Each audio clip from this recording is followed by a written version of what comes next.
Well, tonight I'm not going to read poetry. I'm going to read prose.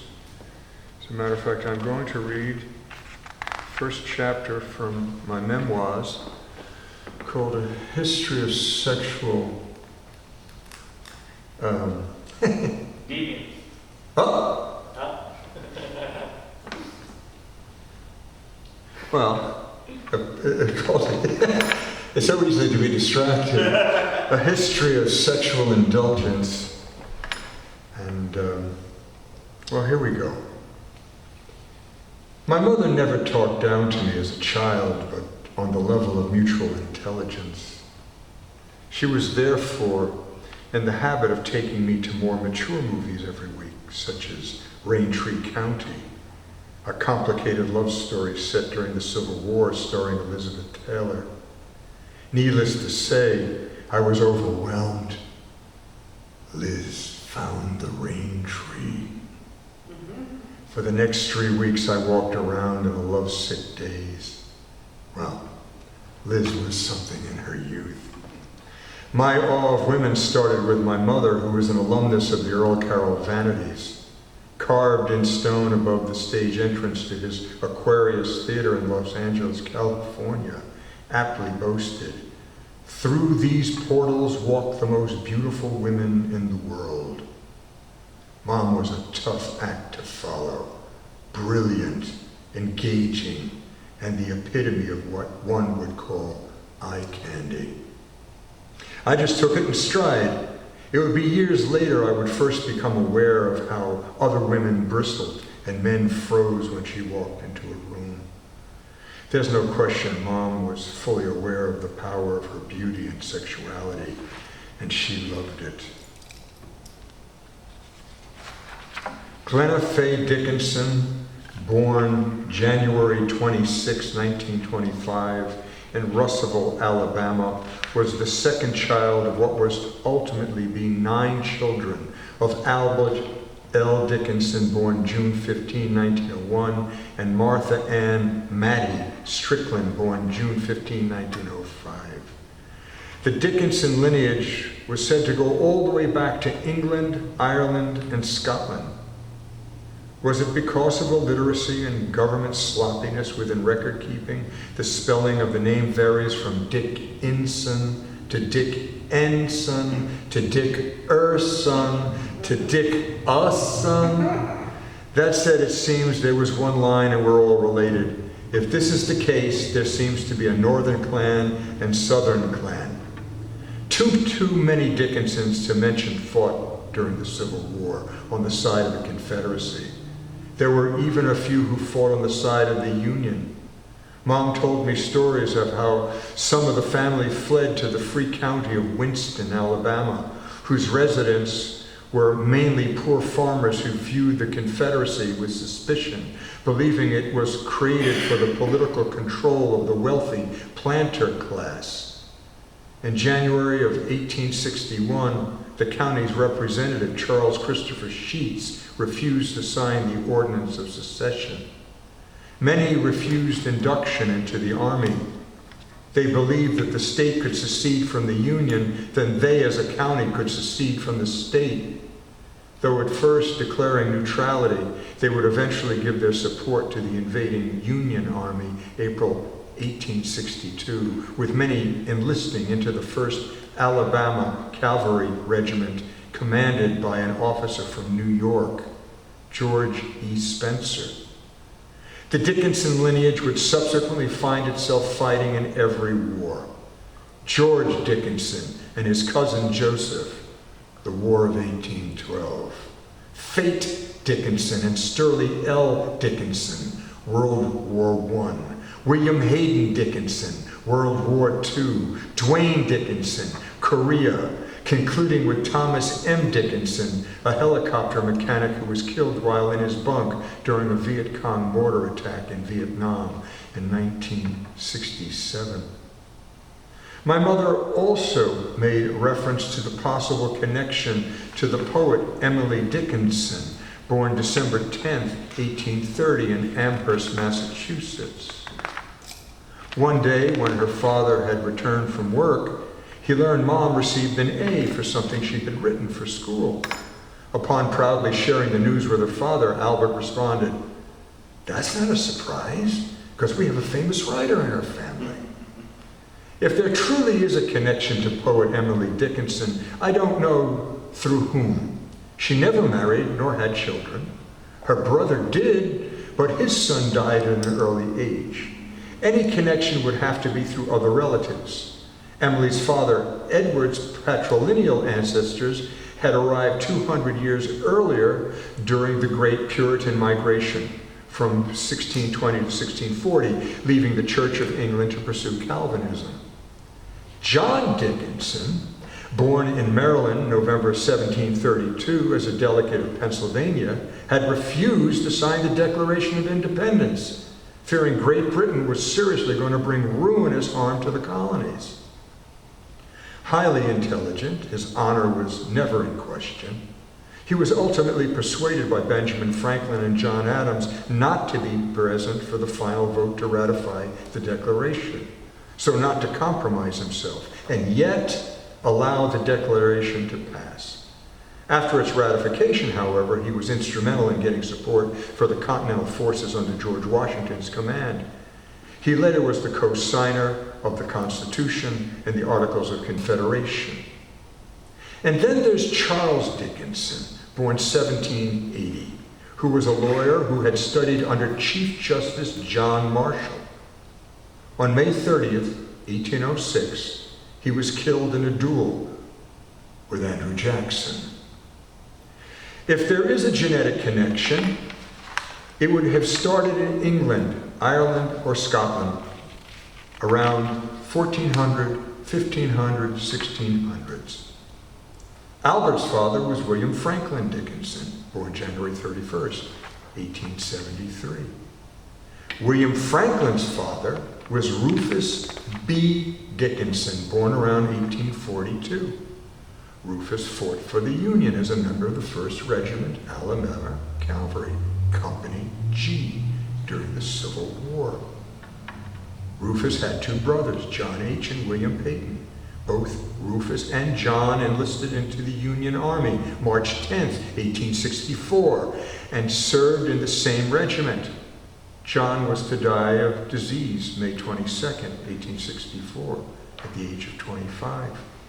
Rufus would ultimately be with Sherman during the entire march through Georgia and South Carolina. Rufus's father was Wiley Richard Dickinson, 1821 to 1884. Wiley's father was George Dickinson, 1798 to 1873, who fought in the War of 1812. According to this document,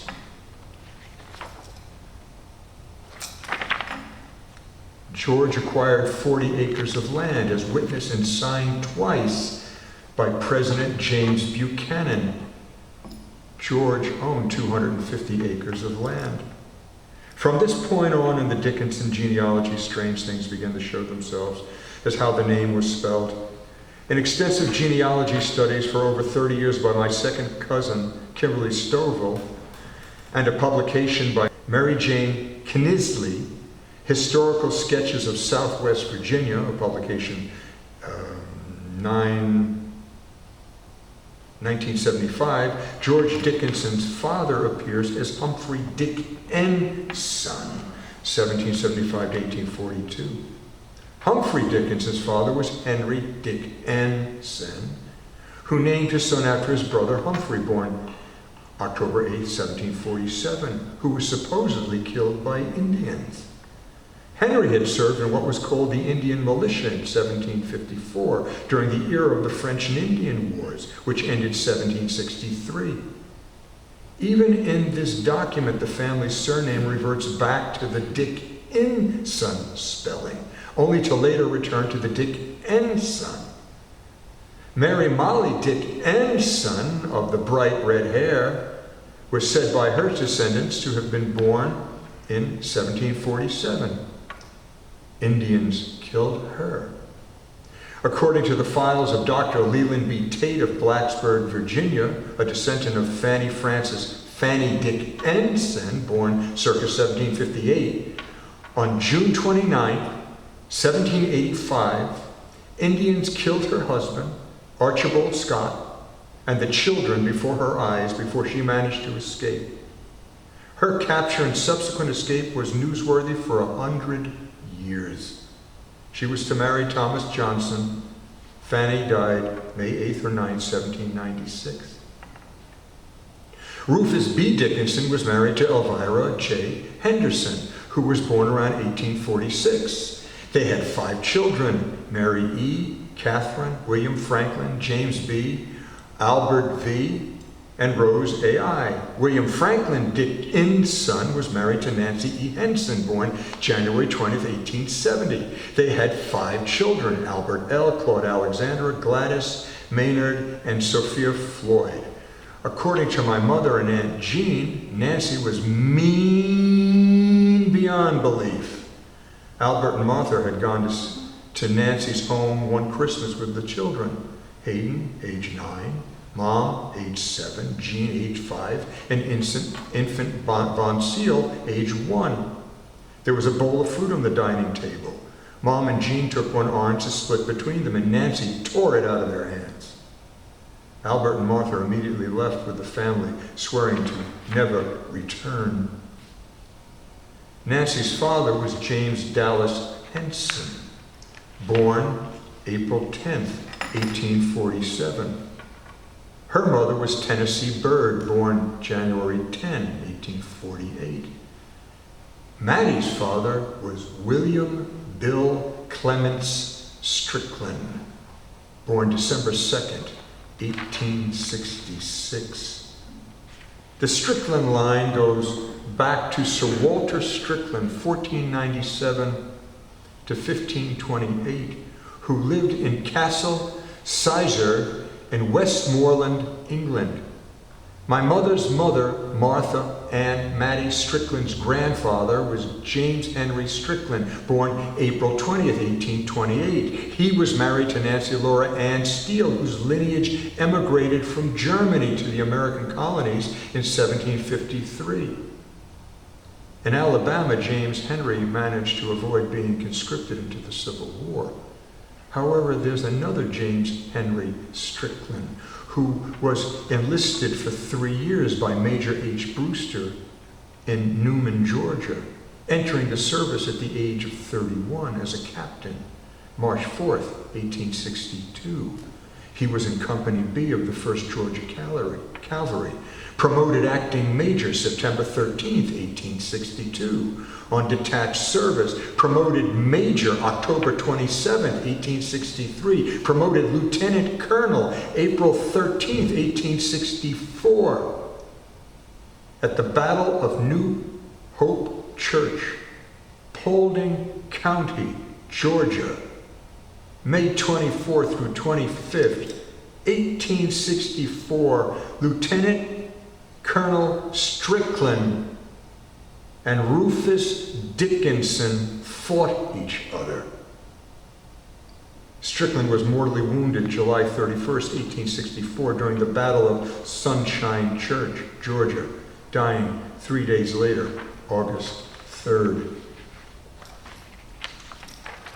William Bill had a dubious reputation.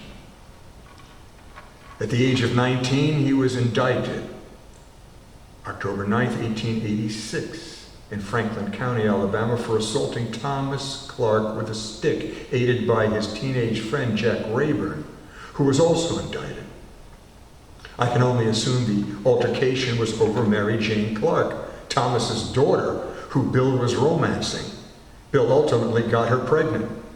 There was a shotgun wedding. They married and divorced.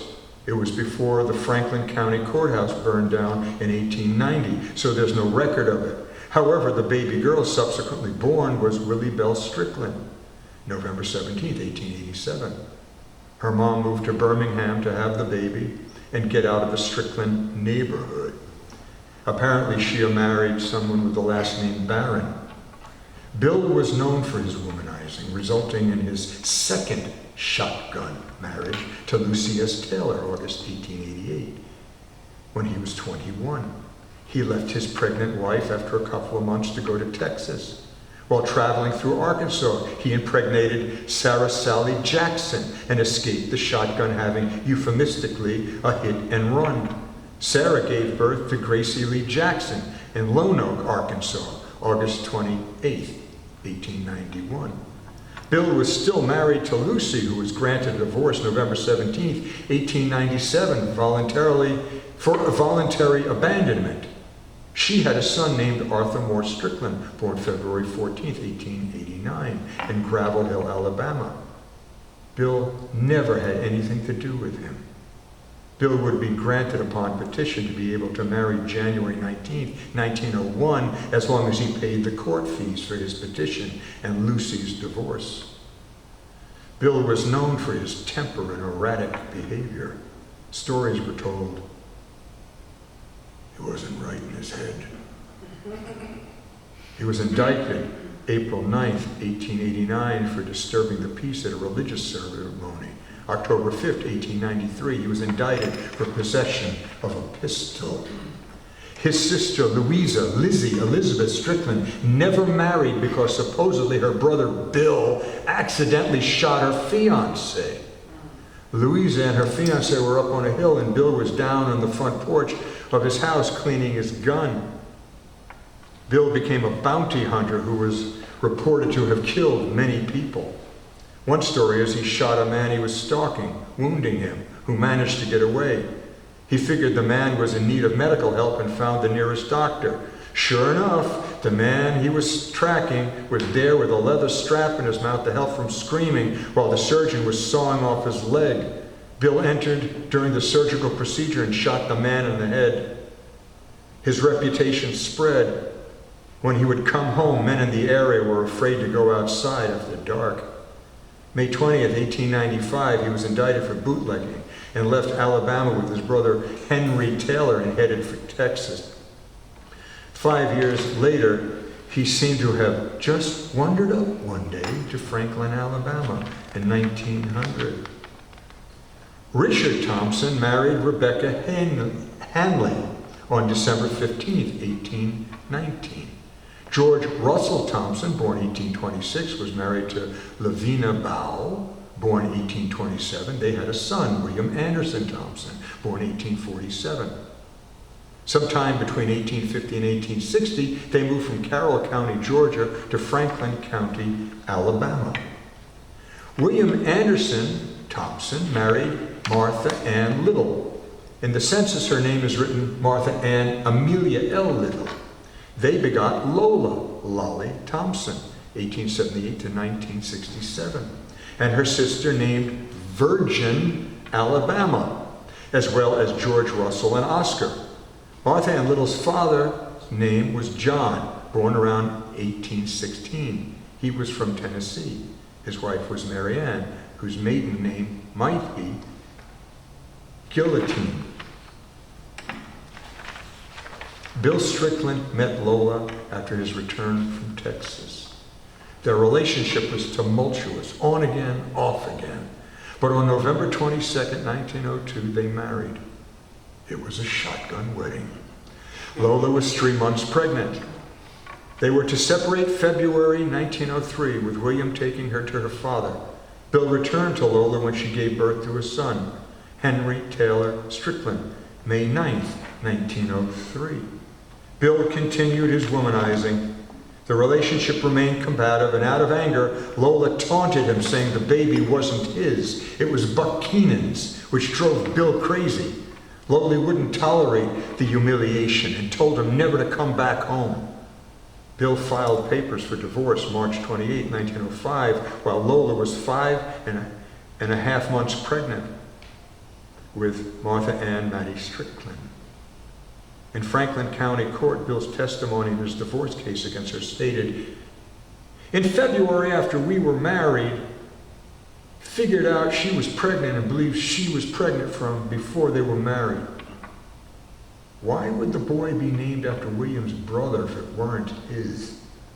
William had gathered a bunch of his associates to testify against Lola, saying horrible things about her character. On March 19, 1906, Lola countersued one of them, Tom Allen, for $5,000.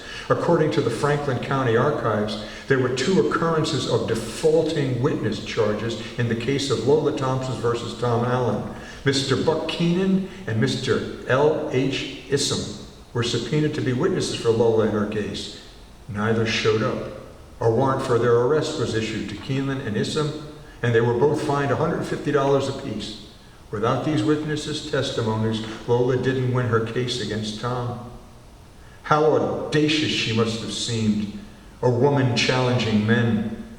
The 19th Amendment giving women the right to vote wasn't ratified until August 18, 1920.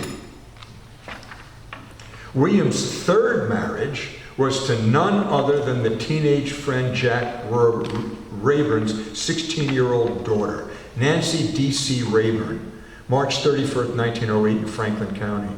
He was 42. Only a few months later, on November 15th, 1908, she left him to go with her father to Mississippi. William was welcome to come with them, but declined because everything he owned was in Franklin County. William had to wait until she was 21 to divorce her, and granted the divorce April 29, 1920, when she was 22. My mother said purportedly 2 letters were delivered from William to Lola's home, one for each of the children. Lola destroyed the letters.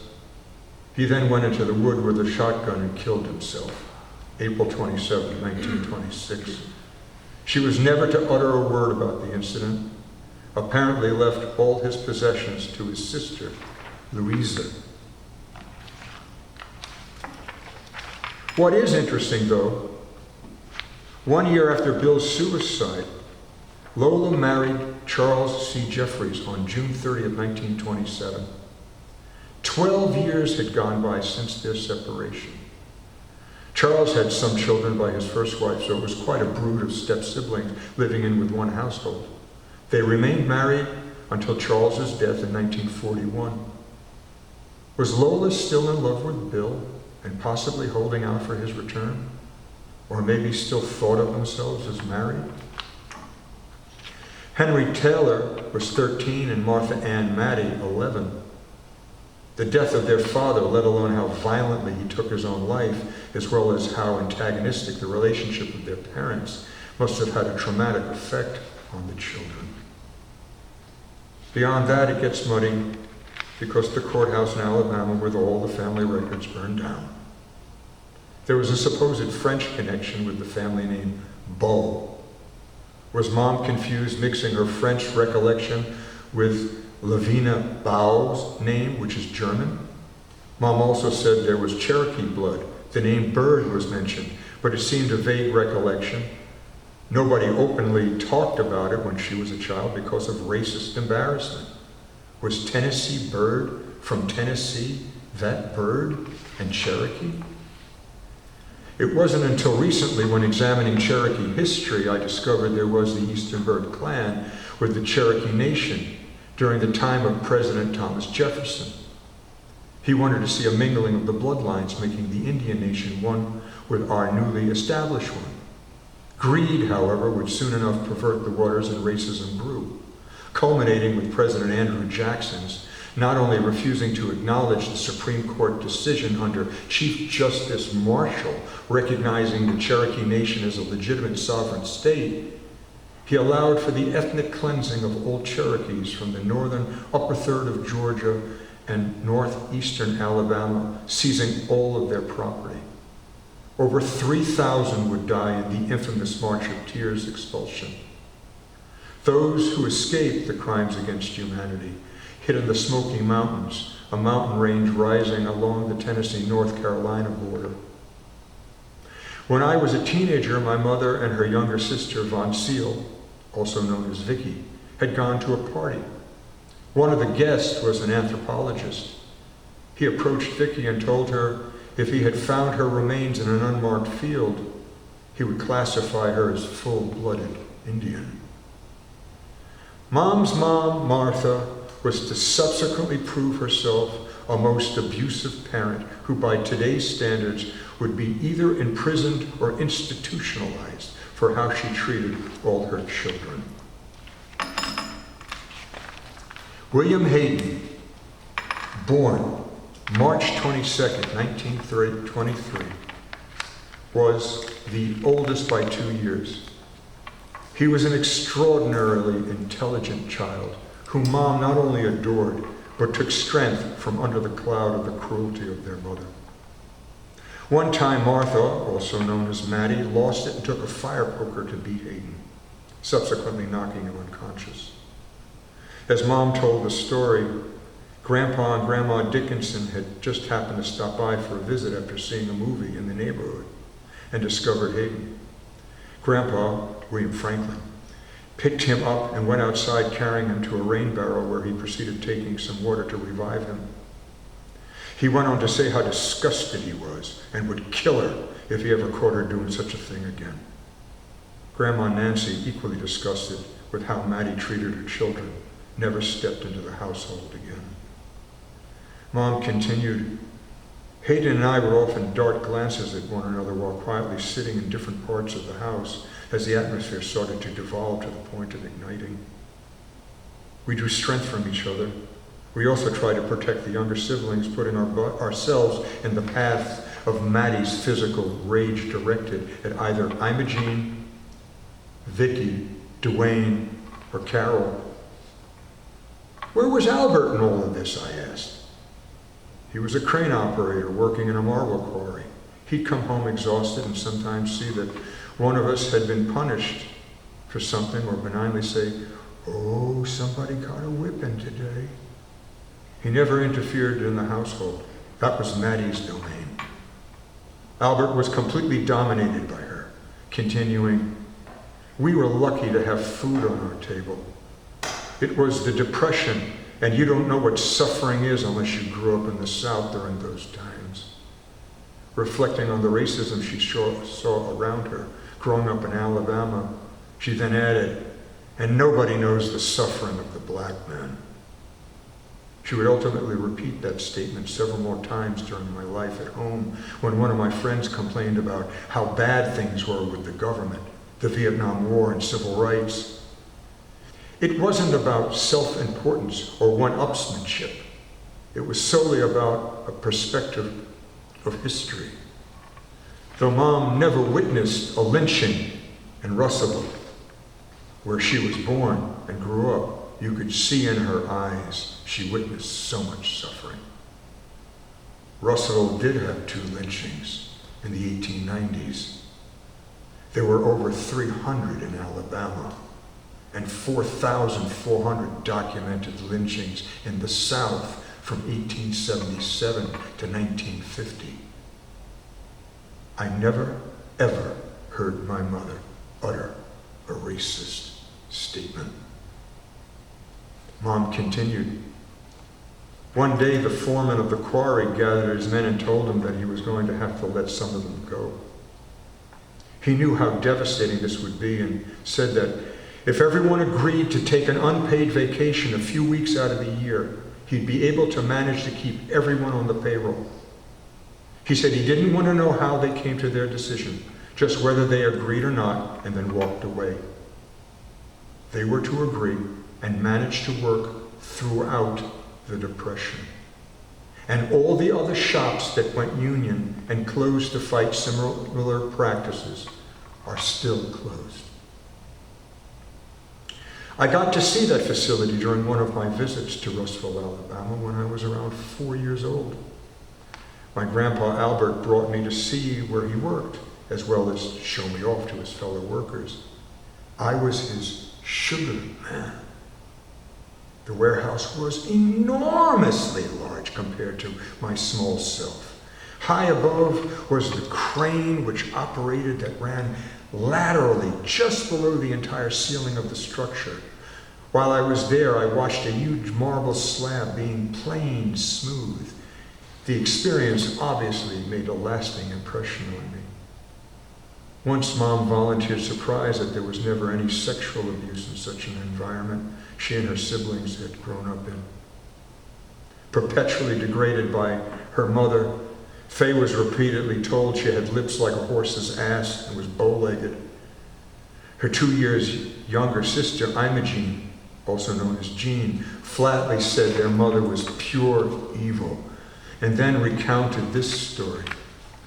Faye, just before leaving for school, stopped to take a quick glance at herself in the mirror to see if her hair was in place. Maddie saw this and exploded. "What? You need to look in the mirror?" And then grabbed her by the hair, pulled her into the bathroom, proceeding to cut her hair, chopping out large chunks, and then forced her to go to school. Another story my Aunt Jean told me was Uncle Henry, Maddie's brother, stopped by the house when he found me in a drainage ditch outside the property, laying face down. I had been whipped so severely on my legs that I subsequently got an infection from the wounds, leaving these scars.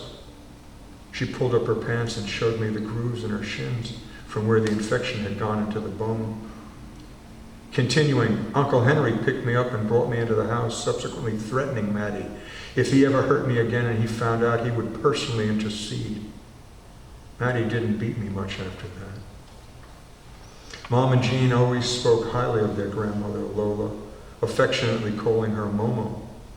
They enjoyed escaping the horrors of their own home to spend summers lovingly nurtured by her. They both concurred. Momo's loving, selfless heart saved them emotionally. I have a vague recollection of Momo when I was a child of 3 or 4. My family had driven down from New York to Alabama for a visit. I remember a split-rail fence and seeing a horse inside a paddock. I particularly remember Momo's warmth and loving hands as she wrapped her arms around me.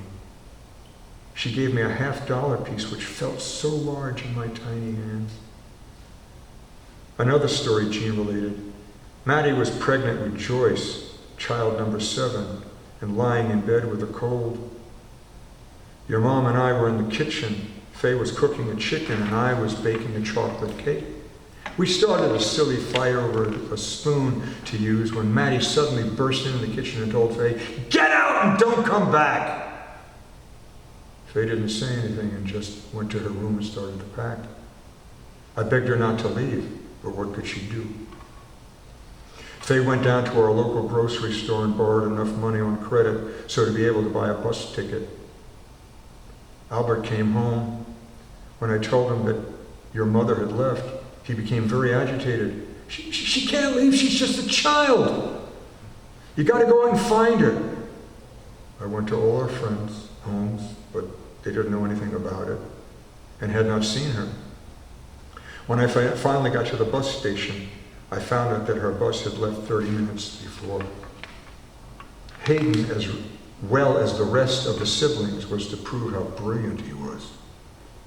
It is interesting considering Albert only had a 4th grade education and Martha an 8th grade. He had skipped 1 grade and was going to skip another. The principal of the school came to the house to explain to his parents that because of overcrowding, he might be left back. He felt they shouldn't be hard on him or feel ashamed because he had already skipped 1 grade. At any rate, they were giving an IQ test to sort the standings of the student body. The test came and Hayden got the highest mark in the school and thus couldn't be left back. He was to graduate high school at 15. He was considering becoming a draftsman. R.J. Reynolds had even scouted him for a position with their company. One day, an air circus came to town and Hayden not only begged Albert to take him, but to pay $2 so that he could go up in an airplane. That was an extreme extravagance, but Albert couldn't resist Hayden.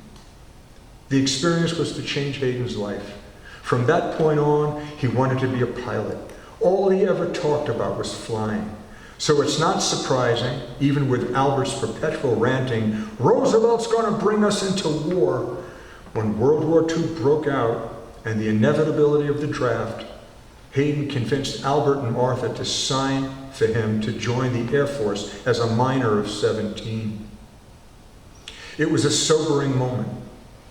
My mother knew an older boy from her high school who died with another 1,177 officers and crewmen on the U.S. Arizona during December 7, 1941 Pearl Harbor attack by the Japanese. Hayden learned to fly in a biplane, subsequently graduating first in his class, which gave him the honor of choosing his plane. It was a P-47 Thunderbolt Razorback.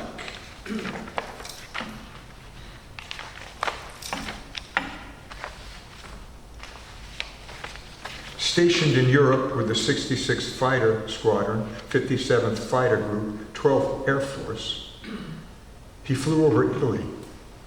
This air group, one of the most highly regarded during the war, included the likes of flying ace Robert Johnson with 27 kills. Hayden himself had shot down 5 planes and was to be presented the Flying Medal, as well as being promoted from second to first lieutenant. Mom told me it was around this time in one of Hayden's letters that he mentioned he couldn't help thinking about the other flyer's mother getting a telegram about his being killed. She went on to say, if Hayden hadn't been a lieutenant and thus had his mail read for censorship as done with all other non-commissioned personnel, he probably would have been mustered out sooner and avoided this tragedy. He was obviously showing the emotional strain of exhaustion. His theaters of combat thus far had been through the entire North African campaign against the Desert Fox, Rommel, Sicily, Corsica, the liberation of Paris, the liberation of Rome, and now in the midst of bombing the bridges in Tuscany, he reportedly had his plane shot from under him 2 times. 1 month after his 21st birthday, he was returning from his 37th mission. Having finished their objective, they were returned to their base in Corsica. The group was scattered because of their individual specific assignments. In the distance, Hayden could see one of the group was being attacked and came to his aid. All of a sudden, 8 Focke-Wulf came diving out of the clouds above, attacking the 2 of them. A dogfight ensued. Signed testimony of 2 of the squadron's pilots reads as follows. Edwin O. Flood, 2nd Lieutenant Air Corps, quote, on 25 May 1944, during the early morning mission, I was flying at an altitude of not more than 1,000 feet when I saw bullets strike the ground to my left. Looking behind me, I saw at approximately 7 or 8 o'clock what I believed to be a P-47 out of control. The ship was in a shallow climb and rolled over on its back, straightened out momentarily, and then went into 1.5 turn spin, crashing head on into the ground. The ship exploded and burned when it hit. I did not see anyone leave the ship. This happened at A1411. My attention was then diverted to the Focke-Wulf 190, which passed directly over the P-47, and then by my left wing. I have reason to believe the Focke-Wulf 190 shot the P-47 down. Unquote. Vincent J. Braca, 2nd Lieutenant, Air Corps, quote, on 25 May 1944 at approximately 0730, the lead flight was jumped by 8 Focke-Wulf 190s. I saw the Focke-Wulf milling around, and then in a few minutes I saw one Focke-Wulf go down to the deck, do a split S, then went straight in and burned. I later saw an unidentified plane explode, and then saw a parachute open about 200 feet elevation. He landed in an open field.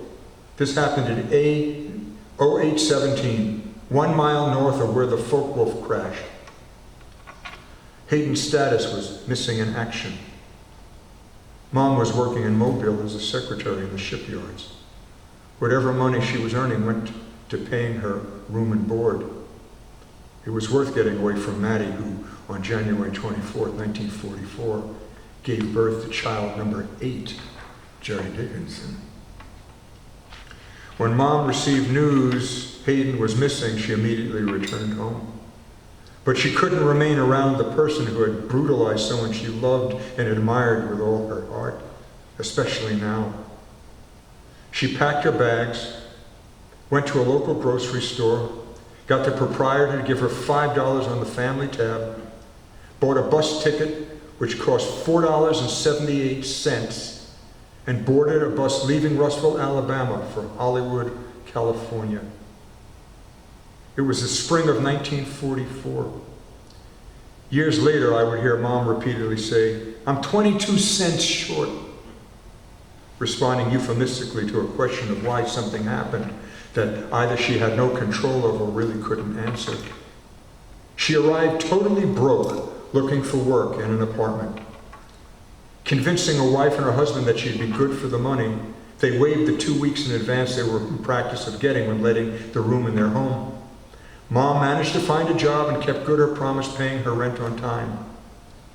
She was to successfully audition for Earl Carroll, becoming one of his vanity girls of 1944. But rehearsals were done without pay, and Mom ran out of money she had saved after the second week. Rehearsals were supposed to go on for 6 weeks. She approached Mr. Carroll and told him she had to quit the show, surprising him. "I have no money to pay my rent and buy food. It's impossible for me to survive without some kind of salary. I'm going to have to get a job," Mom explained. Earl sat there in silence and studied her. Then he said, while pointing his finger at her, "If you tell anybody about this, I'll fire you on the spot. There'll be an envelope in your dressing room mailbox every week." Mom was only 19, but emotionally she was many years older because of the psychodrama she had grown up with at home. Everyone who was anyone in Hollywood accepted her on an even footing, and thus she hung out with the A-list of movers and shakers. One amusing story Mom told me was when one evening, hanging out with an entourage with heavyweight champion Max Baer, who she said was a fabulously charming and funny man, one of the hanger-ons said, "Max and I can lick everyone in this place." Mom immediately retorted, "No, Max and I can lick everyone in this place," to which the entire restaurant broke up with laughter. She had a fabulous sense of humor. During that time, she was pursued and became lovers with Errol Flynn. They were involved for 1 year, but he, separated from his wife, was unsuccessful in being granted a divorce and thus unable to marry Mom. With marriage not in the cards, she left for New York. With all the negative aspersions that were to be cast upon Flynn after his life by the many tabloid writers trying to make a buck, I never heard my mother once speak negatively about him. She said he was a wonderful, charming gentleman who was completely apolitical. She laughed at the ridiculous assertion by one author that he was a Nazi sympathizer. She once told the following story. During a party one evening, Bruce Cabot decided to become blood brothers with Errol and took out a kitchen knife to cut each other and combine blood. I grabbed the knife out of Bruce's hand. Later, Errol privately thanked me profusely for getting him out of that situation. Another story Mom would chuckle over was while they were walking in single file down a steep incline from his home to the beach, he walked in front of her to stop her from falling if she stumbled. Pushing him in front of her in a teasing manner, Earl finally turned around to say, "Do you realize you're pushing a star?" Mom laughed out loud and continued, "Little did he know I had cut out pictures of him when I was 15 in my scrapbook." It was interesting to hear Mom talk about how colleagues in discussions about the business would invariably express their belief how the gays were going to take over. Aunt Jean was also to tell me it was about this time with Mom gone, Maddie increased her hostilities towards her fifth child, Von Seal. The slapping around and more aggressive confrontations finally came to an end when Vicky defended herself. Becoming so aggressive, she grabbed a big handful of her mother's hair and simultaneously hit her back as she was herself being pummeled. As Maddie hit harder, Vicky hit back harder. "Every time you hit me," she screamed, "I'm going to hit you. Back twice as hard." Boom! Maddie slugged her. Boom! Boom! Vicky punched her back. Like two baying tomcats, the battle raged until finally, out of exhaustion and hurting, Maddie let go. Vicky, panting heavily, was holding half of her mother's hair in her head. Maddie never hit her after that. Vicky never talked about the incident with me. As a teenager and a young woman, I remembered her as being one of the hippest people I had ever met. I adored her. And yet by the end of her life, she became petty, completely unkempt with her body and household, a religious freak, impossible to reason with, ultimately sadistic, and in many ways more like her mother than she would ever be able to accept about herself. For a year, the Dickinson family held their breath that Hayden was safe and would come back to them. It was an agonizing time. Then came word. Yes, Hayden had safely parachuted to the field below, but it was on the ground. A farmer killed him with a pitchfork. Hayden had been a parental influence to Dwayne, who idolized his older brother.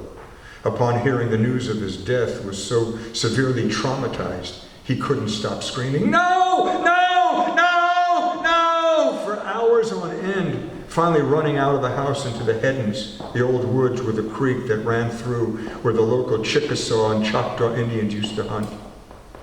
He didn't return until very late in the evening. Albert was curled up in fetal position in the pantry, sobbing uncontrollably, while Maddie simply piddled around the house, pregnant with Donahue. Albert was to never mention Roosevelt's name again. Mom was to be subsequently presented to Columbia Pictures president Harry Cohen. Apparently, he was looking for her physical type to add to his stable of talent. Harry had an infamous reputation for his gruff and crude manner. Looking down at Mom from behind his desk, he blurts out, "Well, the first thing we have to do is get rid of that accent." She, overwhelmed, just silently sat there. A movie script was eventually sent to Mom to do a screen test. But Mom, I can only assume, became self-conscious about her relationship with Flynn, and in her emotional state over her missing brother well-being, decided to leave Hollywood. To the shock of everyone who knew her, she indifferently responded, "I'm going home to Mother," and made a beeline for New York. That script was to eventually find itself sent to Russellville, Alabama address. She was nowhere to be found. Kim Novak ultimately was the type that replaced her. When I was around 10 years old, I remember a man calling our house in Great Neck, Long Island for Mom. It happened on 2 different occasions. As I look back on it now, it might have been Errol Flynn, just before his death. Mom had told me that he had pleaded for her not to leave him. One can only wonder what goes through someone's mind at that point in his life. Errol had worn himself out, both sexually and with drugs and alcohol. He had been Mom's only sexual liaison while she was in Hollywood. When Maddie gave birth to Donahue, child number 9, Mom got on the phone and pointedly asked, "Don't you think you've had enough?" Now in Manhattan, Mom found herself knocking around as a runway model and showgirl in various reviews. Faye got called to be part of a rodeo in Madison Square Garden. She was hired to be one of the attractive cowgirls riding as part of the pageantry between competitive events throughout the evening's fair. Mom told me when she arrived and found out she had to ride a horse, she immediately emphatically said, "No, I don't ride," remembering her harrowing experience in her youth when she rode a horse that suddenly bolted, trying to knock her off its back, intentionally sprinting under low-limbed trees, finally stopping at the shoreline of a lake, out of breath. Mom was convinced if he hadn't exhausted himself, he would have definitely stopped short to throw her off into the water, and she couldn't swim. A job is a job, and needing the money, she somehow found herself being given a leg up and put on top of a magnificent large male palomino with insurances. All she had to do was sit and let the horse do the rest. But no sooner did she sit in the saddle without even getting her feet in the stirrups, the horse bolted, tear-assing out into the arena to the awe and the excitement of the audience, who erupted into cheers. Mom didn't even have the reins in her hair. She grabbed onto the horse's blonde mane, holding on for dear life as they sprinted out across an open expanse.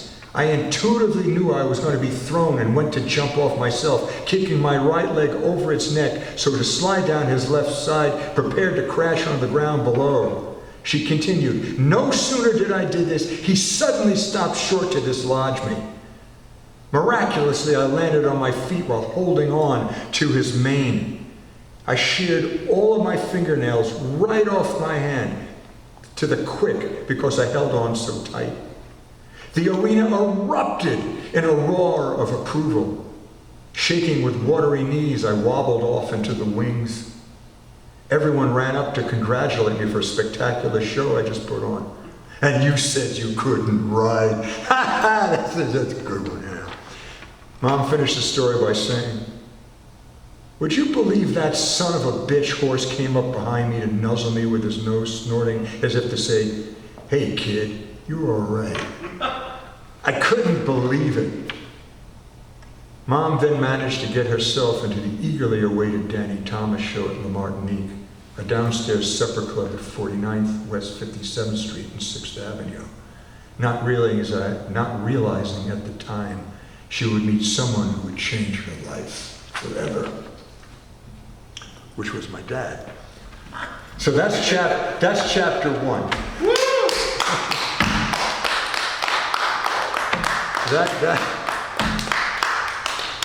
It's an amazing history. And I'm not saying it because it's me, but I tell you all, when you consider how we propagate, we initially all came from a very narrow pool, and we'll find ourselves with remarkable people in our lives, and how much we are truly related. It's really something. So you can see why I'm wasn't Bill something? My God. Yeah. My God. And I have photographic evidence of all the people, and I have a cousin who found him in the woods, and the death certificate. I mean, it goes on, and you're going, Jesus Christ. That was really interesting, that day. Thank you. That was really interesting. It gets funnier and funnier because then ultimately, she meets my father, and then I'm born, and then I grow up, and now my trials, as you got a little teaser with Elizabeth Taylor in the beginning, what's the matter with you? I'm so lovesick. That's pretty cool. Now the funny denouement about that is, in 1983, I was brought out to open a new theater for the Mark Taper Forum, where the work I had created. And to make a long story short, running, scrambling this business, and I have to go out one night. The night I go out, Elizabeth Taylor had come to the place and was cutting up and throwing people into the pool and all this stuff. And I could have been there to say, "Liz, I was in," and I know I would have seduced her. I'm not talking about have sex. I'm talking about seduce her into friendship, because it was just so funny and great, and I didn't get the opportunity. Drat! Great work. Thank you.